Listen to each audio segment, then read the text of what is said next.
लाखों लोग चले थे, हर स्टेट में चले, बारिश में, गर्मी में, बर्फ में, एक साथ हम सब चले।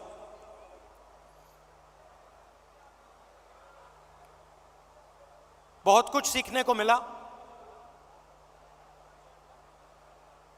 अभी जब मैं वीडियो देख रहा था,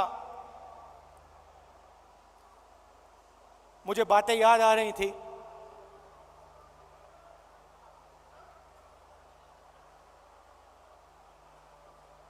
वीडियो में आपने देखा होगा, पंजाब में एक मैकेनिक आकर मुझसे मिला।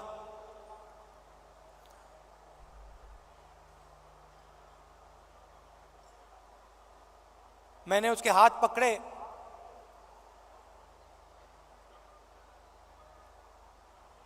और सालों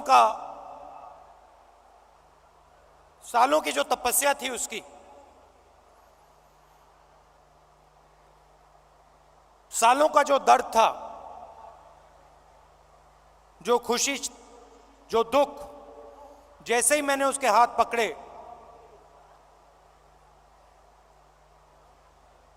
हाथों से मैंने बात पहचानी।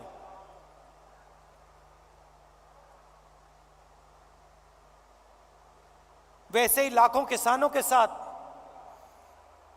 जैसे ही हाथ पकड़ते थे, जैसे ही हाथ मिलाते थे, गले लगते थे, एक ट्रांसमिशन सा हो जाता था। शुरुआत में बोलने की जरूरत होती थी, क्या करते हो, कितने बच्चे हैं, क्या मुश्किलें हैं। ये एक डेढ़ महीना चला, उसके बाद बोलने की जरूरत नहीं होती थी।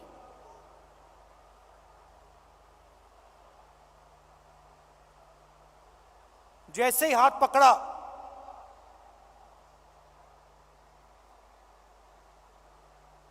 गले लगे,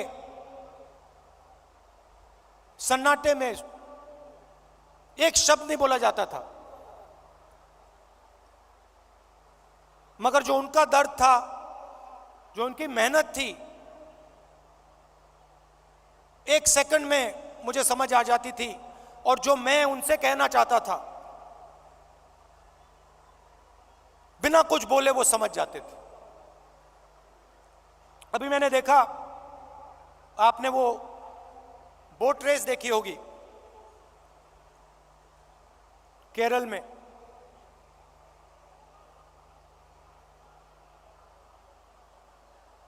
उस समय जब मैं बोट में बैठा था,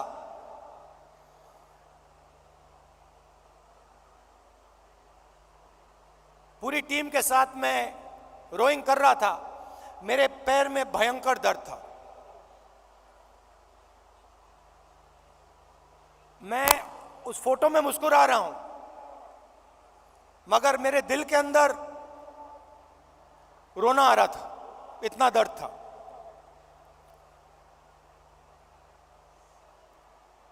मैंने यात्रा शुरू की, काफी फिट आदमी हूं, 10-12 किलोमीटर ऐसे ही दौड़ लेता हूं। घमंड था, मैंने सोचा था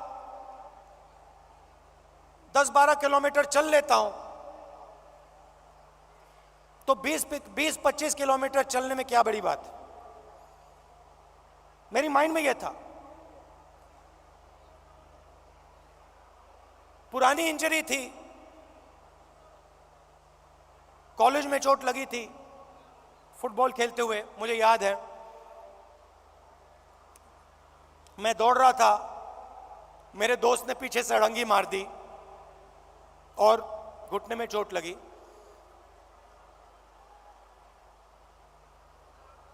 दर्द गायब हो गया था, सालों के लिए दर्द गायब था।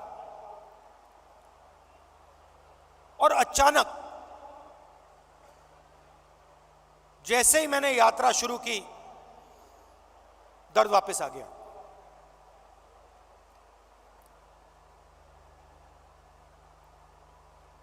आप मेरे परिवार हो तो मैं कह सकता हूं आपसे, सुबह उठता था, सोचता था कैसे चला जाए, और फिर उसके बाद सोचता था कि भाई 25 किलोमीटर नहीं 3,500 चलने, केरला की बात है, 3,500 किलोमीटर चलने हैं, कैसे चलूंगा।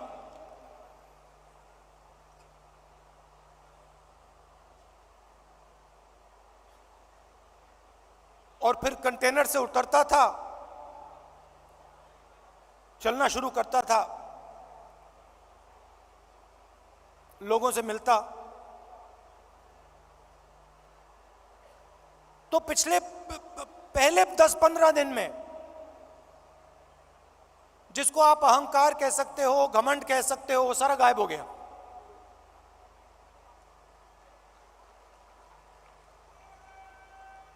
क्यों गायब हुआ?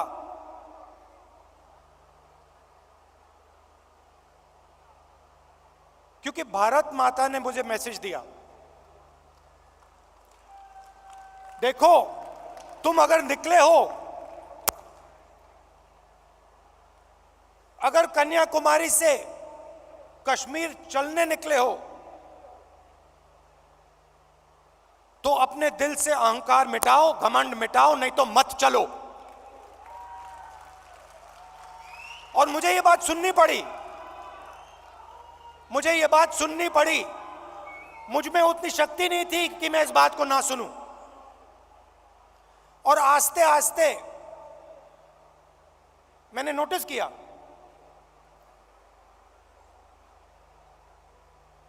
मेरी आवाज चुप होती गई।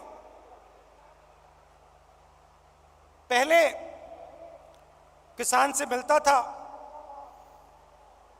मैं उसको अपना ज्ञान समझाने की कोशिश करता था। थोड़ी जो मुझ में जानकारी है खेती के बारे में, मनरेगा के बारे में,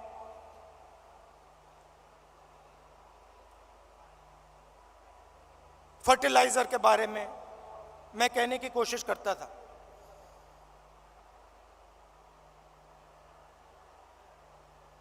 आस्ते आस्ते ये सब बंद हो गया।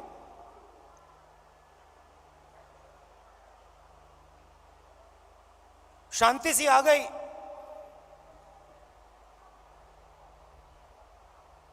और सन्नाटे में मैं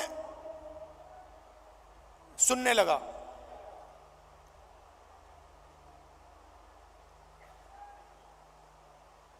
ये आस्ते आस्ते आस्ते आस्ते ये बदलाव आया। और जब मैं जम्मू कश्मीर पहुंचा,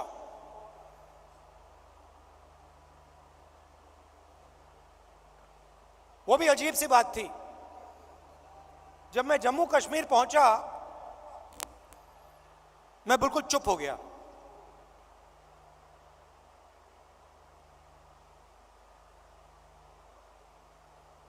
कह लो जैसे मेडिटेशन करता है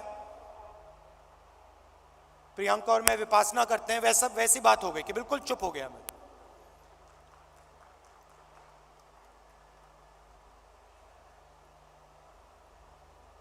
मां बैठी हैं,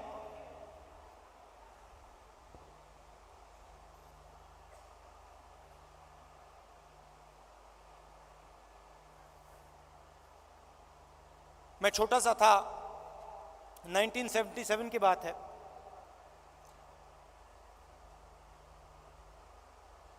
चुनाव आया, मुझे चुनाव के बारे में कुछ मालूम नहीं था, 6 साल का था मैं। एक दिन घर में अजीब सा माहौल था। मैं मां के पास गया, बैठी हुई हैं, इधर नहीं देख रही हैं।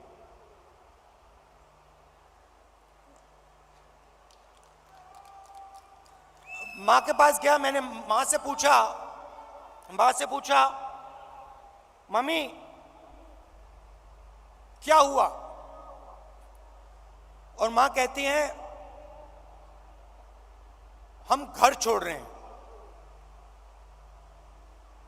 तब तक मैं सोचता था कि वो घर हमारा था। तो मैंने मां से पूछा,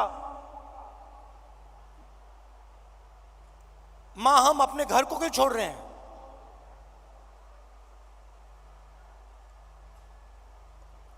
और पहली बार मां ने मुझे बताया कि राहुल ये हमारा घर नहीं है, ये सरकार का घर है और अब हमें यहां से जाना है।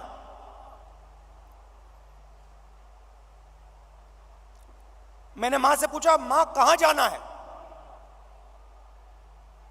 कहती है नहीं मालूम।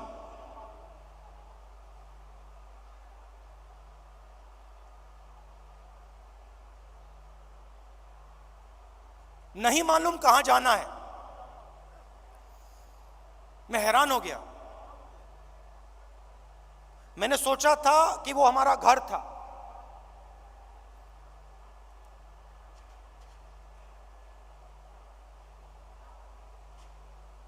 बावन साल हो गए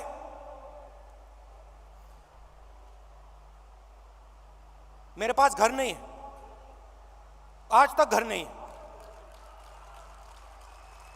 और हमारे परिवार का जो घर है वो इलाहाबाद में है, वो भी हमारा घर नहीं है।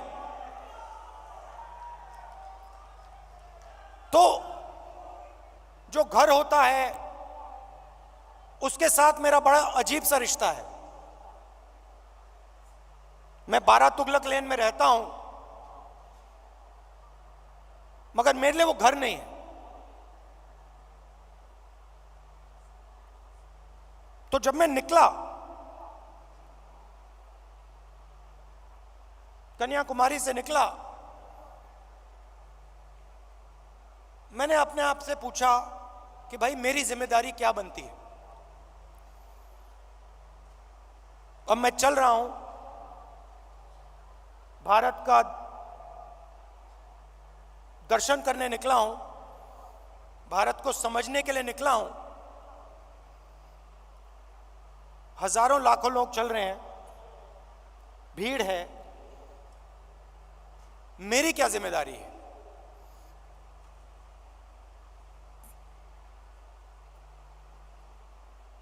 मैंने थोड़ी देर सोचा और फिर मेरे दिमाग में एक आइडिया आया।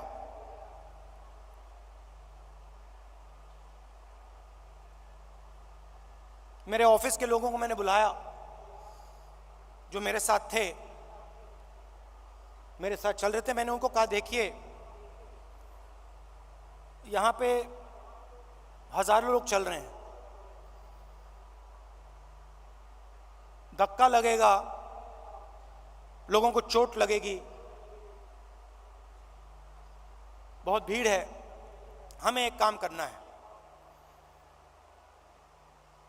मेरे साइड में, मेरे सामने 20-25 फुट आगे, इस तरफ 20-25 फुट, इस तरफ 20-25 फुट, ये जो जगह है, ये जो खाली जगह है जिसमें हिंदुस्तान के लोग आएंगे, हमसे मिलने आएंगे,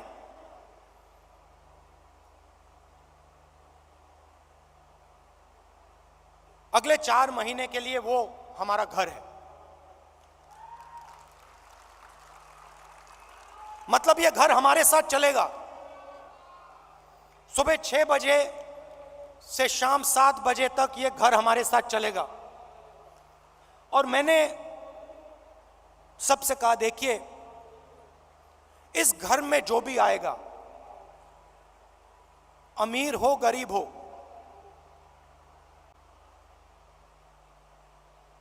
बुजुर्ग हो युवा हो बच्चा हो, किसी भी धर्म का हो, किसी भी स्टेट का हो, हिंदुस्तान से बाहर का हो, जानवर हो, उसको यह लगना चाहिए कि मैं आज अपने घर आया हूं।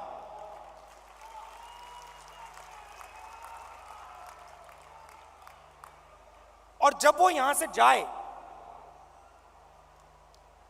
उसे लगना चाहिए कि मैं अपने घर को छोड़ के जा रहा हूं। छोटा सा आइडिया था,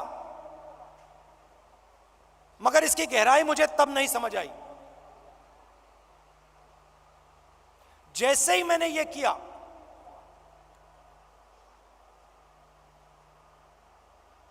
जिस दिन मैंने ये किया, उस दिन यात्रा बदल गई, जादू से बदल गई।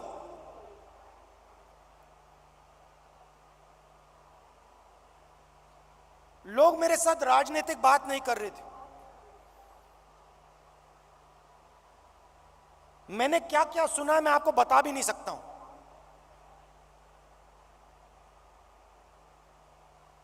हिंदुस्तान की महिलाओं ने मुझे क्या कहा है इस देश के बारे में, मैं आपको बता नहीं सकता हूं।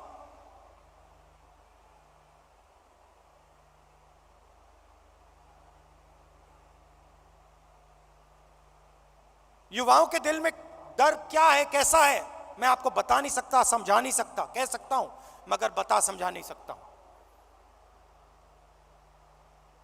कितना बोझ उठा रहे हैं।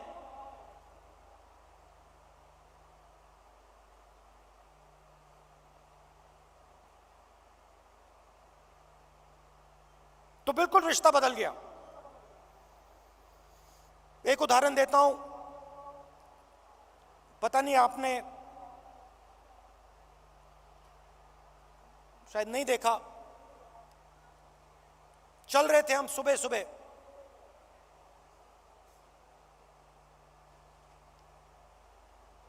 साइड में एक महिला भीड़ में खड़ी थी। झिझक के उसने ऐसे किया मुझे। जैसे ही मैंने देखा, मैंने उसको बुलाया। मुझे बात अजीब सी लगी।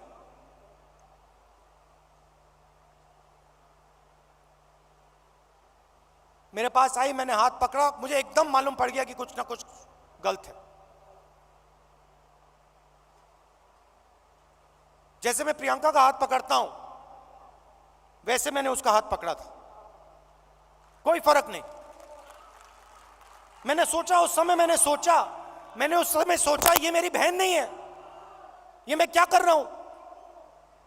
जो मेरा प्यार मेरी बहन के लिए है, मैं इसको कैसे दे रहा हूं? अजीब सा लगा।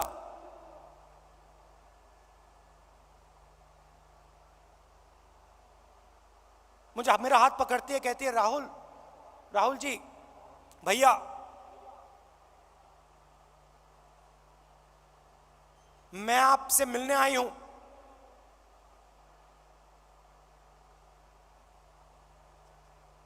क्या बात है? मेरा पति मुझे मार रहा है, पीट रहा है।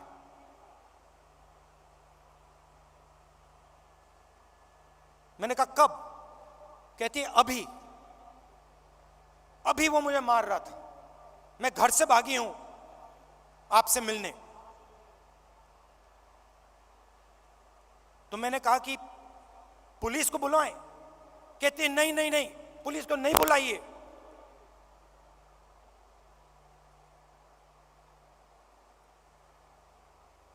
फिर मुझे कहती है अब मैं जा रही हूं वापस, फिर से पिटने जा रही हूं। मगर मैं आपको सिर्फ यह बताना चाहती थी कि मेरे साथ क्या हो रहा है। ये महिला अकेली नहीं है, ऐसी लाखों करोड़ों महिलाएं इस देश में। तो ये सब मुझे सुनने को मिला। और इस घर को हम आस्ते आस्ते जम्मू कश्मीर तक ले गए।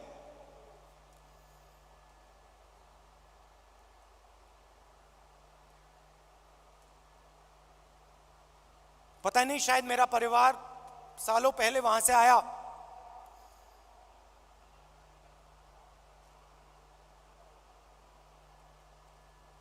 मैंने सोचा कि अजीब सी बात है, कन्याकुमारी से कश्मीर तक मैं ये इस छोटे से घर को ले जा रहा हूं और यहां मुझे लग रहा है कि मैं वापस अपने घर जा रहा हूं।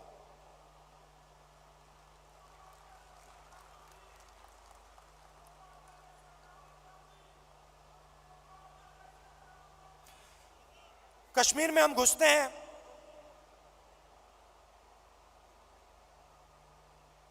वैली से पहले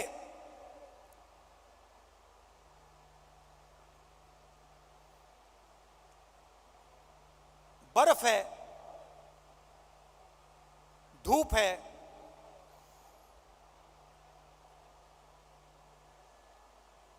जैसे आज, और हजारों लोग हमारे साथ चल रहे हैं।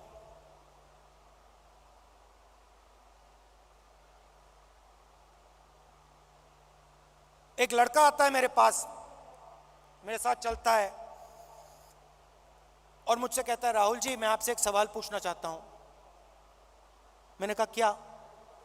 कहता है, राहुल जी जब कश्मीर के लोगों को दुख होता है,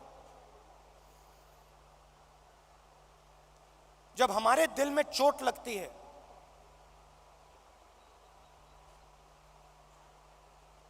तो बाकी हिंदुस्तान के लोगों को खुशी क्यों होती है?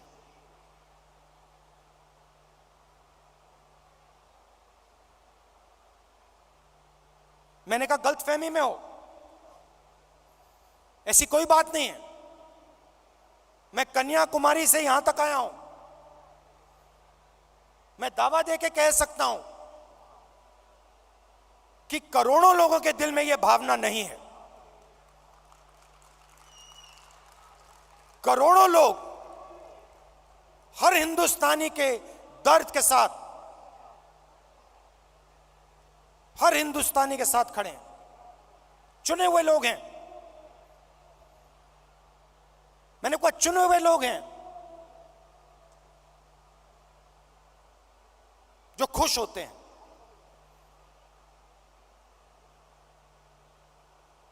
हजारों में होंगे, मगर हिंदुस्तान में करोड़ों लोग हैं। मेरी आंख में आंख मिलाता है, कहता है, राहुल जी आज आपने मुझे बहुत खुश कर दिया, आपने मुझे बहुत खुश कर दिया।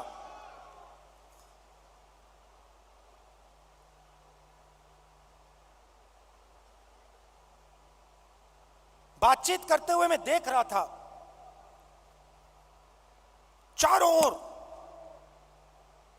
ओर तिरंगा, सड़क पे तिरंगा, पहाड़ों पे तिरंगा, पीछे तिरंगा, आगे तिरंगा, सब जगह तिरंगा।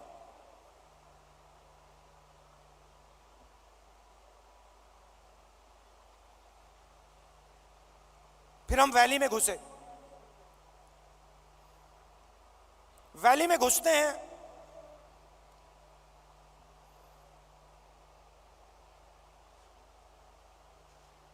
बादल छा जाते हैं,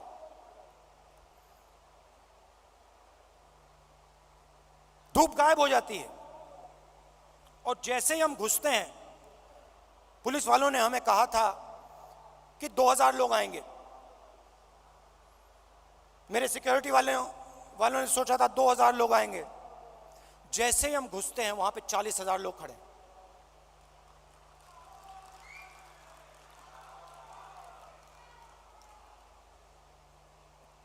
जैसे ही पुलिस वालों ने 40,000 लोगों को देखा, रस्सी छोड़ के भाग गए। हम देख रहे हैं, जिसको रोप पार्टी कहते हैं, वो सब गायब हो गई।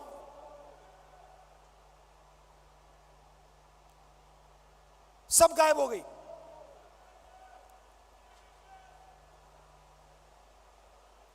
मैं देख रहा था,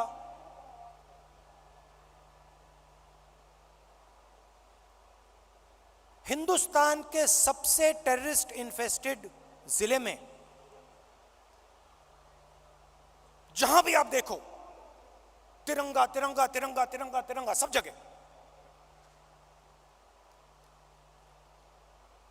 कौन उठाए थे तिरंगा? हमारे पास सिर्फ 125 यात्री थे, कश्मीर के लोग तिरंगा उठाए थे। एक ने नहीं उठाया था, हजारों ने उठा रखा था। और यही कहानी पूरे कश्मीर में, अनंतनाग, पुलवामा, जिसको टेररिस्ट इन्फेक्टेड डिस्ट्रिक्ट कहा जाता है, हर डिस्ट्रिक्ट में पहाड़ों पे, सड़क पे, आगे पीछे तिरंगा। किसके हाथ में? कश्मीरी युवाओं के हाथ में।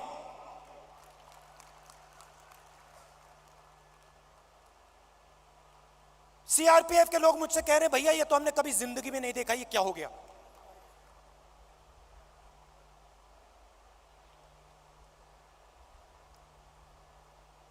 फिर मैं आया, पार्लियामेंट में मैंने प्रधानमंत्री जी का भाषण सुना।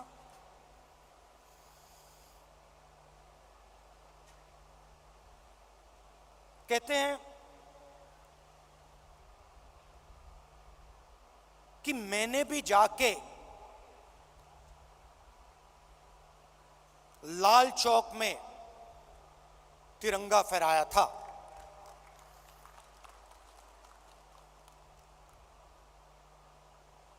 मैं सुन रहा था, मैंने सोचा, देखिए हिंदुस्तान के प्रधानमंत्री को बात समझ नहीं आई, बात समझ नहीं आई।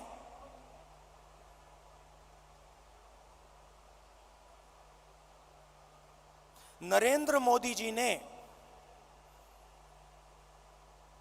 बीजेपी के 15-20 लोगों के साथ जाकर लाल चौक पे तिरंगा फहराया। भारत जोड़ो यात्रा ने लाखों कश्मीरी युवाओं के हाथ से तिरंगा फहराया।